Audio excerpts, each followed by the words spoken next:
नमस्कार, श्री स्वामी समर्थ। हे बघा तवा किती काळा काळा झालेला आहे। खूप दिवस घासला नाही मी हा तवा, म्हणजे असंच घासून घ्यायची वरच्या वर, पण एवढी काही मेहनत घेतली नाही। तर आज मी हा दगड आणला आहे, तर या दगडाने मी असं छान असं घासणार आहे। या दगडाने लगेच निघतो, जास्त काही त्रास करायला लागत नाही।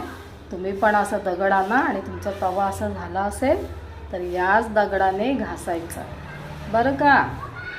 आणि कमेंट करा, लाईक करा, शेअर करा। हा बघा तवा कसा वाटला, छान। हा बघा किती काळा काळा तवा होता, आता एवढा स्वच्छ निघाला, छान एकदम। बघा असं बघा किती छान वाटते।